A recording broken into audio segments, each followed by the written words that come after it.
Aujourd'hui, toute nouvelle vidéo après 4 mois d'absence sur le fleuron de l'armée de l'air française actuelle, je parle bien du Rafale.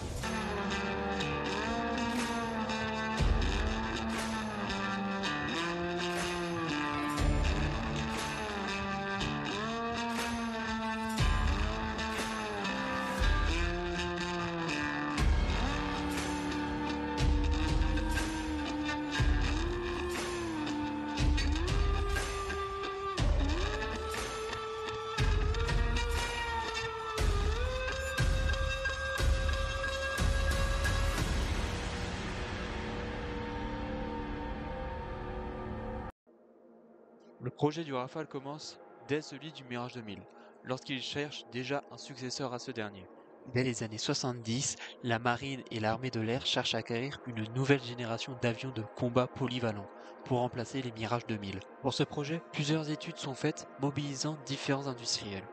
Tout d'abord CEPA, Dassault Aviation et pour finir le motoriste Snecma pour des moteurs militaires de nouvelle génération. Pour réaliser ce projet, le ministère n'exclut pas un partenariat avec d'autres pays. En effet, suite à la puissance de l'URSS, les pays de l'Europe souhaitent une collaboration pour créer un avion européen. Mais malheureusement, plus le projet avance, moins la France est intéressée par ce dernier, qui s'éloigne de l'objectif d'avoir un avion qui est multirôle et capable d'être opéré depuis un porte-avions. Par conséquent, la France quitte ce projet en 1985. Ce projet n'est pourtant pas abandonné. Il donnera lieu à l'Eurofighter Typhoon que tout le monde connaît, ou pas. Une autre coopération voit le jour entre Américains et Français, puis un autre groupe rentrerait celui de MBB.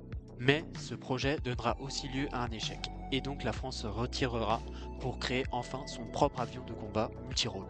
L'industrie missionnée pour ce projet sera Dassault, et se nommera ACX qui fusionne le projet ACM et ACT et donnera enfin lieu au nom Rafale.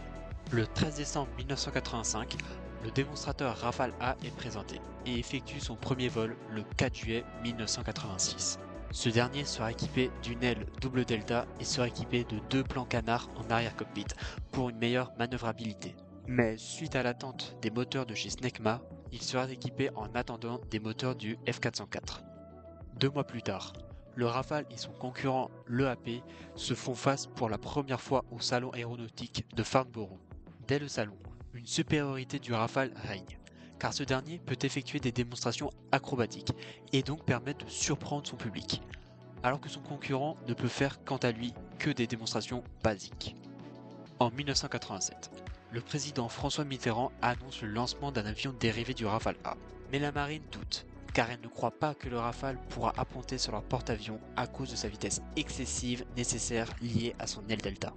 Suite à ce problème, la marine nationale se montre sceptique à adopter le Rafale, qu'elle juge trop tardif pour remplacer ses F-8 Crusader. Elle envisage donc de transformer des super-étendards en avions d'interception, mais cette solution s'avère peu fiable. Malgré plusieurs campagnes d'appontage simulées, la marine ne souhaite pas adopter le Rafale. Elle préfère l'achat ou la location de FA-18 Hornet d'occasion, déjà éprouvés sur les porte-avions américains.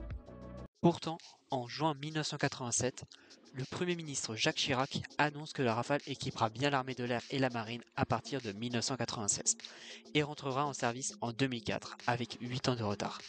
Mais cette patience aura payé, car en 2006, après des exercices conjoints avec l'US Navy, la marine se montre très satisfaite du Rafale qui est même capable de rivaliser avec les FA-18E Super Hornet.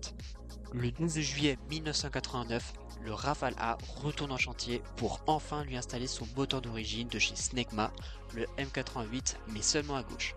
Et puis, Dassault a décidé d'innover en profitant de la qualité du biréacteur du Rafale et en utilisant une configuration inédite avec 2 moteurs différents à droite et à gauche lors des premiers tests du M88 sur le Rafale A. Cette configuration dissymétrique utilisée pour tester le Snecma M88 permet aux pilotes d'essai de confirmer que le moteur Snecma M88 fait aussi bien que le General Electric F404 et même mieux dans les reprises. Le Rafale est loin d'être sous-armé. En effet, étant omnirôle, il est capable de réaliser tout type de mission, de la reconnaissance ou même de la dissuasion nucléaire. En effet, avec ses 8 emports, il permet d'emporter un grand arsenal pour subvenir à toute éventualité, avec des missiles RR Mika qui sont des Fire and Forget, des bombes que ce soit guidées ou non, des missiles de croisière Apache pour de la frappe terre ou mer, ou même des réservoirs externes pour augmenter son rayon d'action, et d'un canon de 30 mm de chez Nexter. Tout ça avec un poids qui varie entre 10 et 9 tonnes à vide et 19,5 tonnes avec son armement. Maintenant, je vais passer très brièvement et aller droit au but sur les différents standards que le Rafale possède.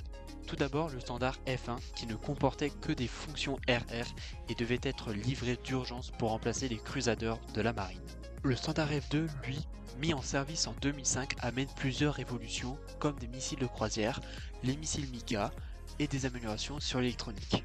Ces derniers ont tous été reportés sur le standard F3.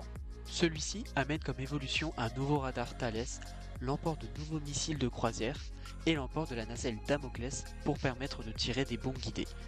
Également, une version F3R existe améliorant l'électronique et la capacité d'emport de missiles RR Météor.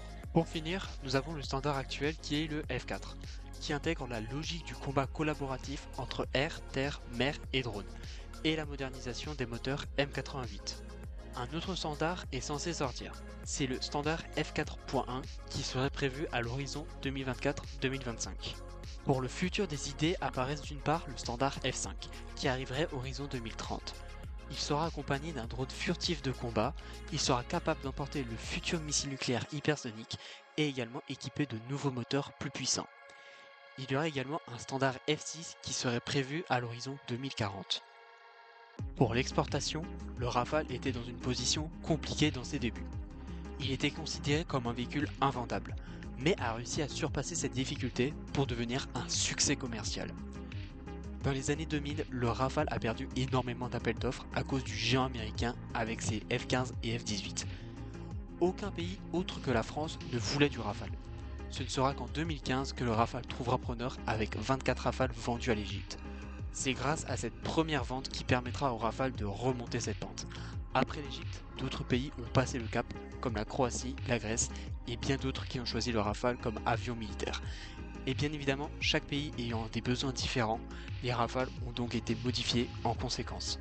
En termes de conflits, le Rafale a été engagé dans plusieurs conflits, comme lors de la guerre d'Afghanistan pour faire un appui aérien aux forces terrestres afghanes, mais également au Mali, en menant le plus long raid de l'histoire qui comportait 4 Rafales avec une durée de 9h35, avec la nécessité de 5 ravitaillements en vol. Pour conclure, le Rafale est une dissuasion à lui tout seul. Permettant de faire régner la paix partout sur le globe, il est également un démonstrateur technologique de la puissance militaire française dans le monde.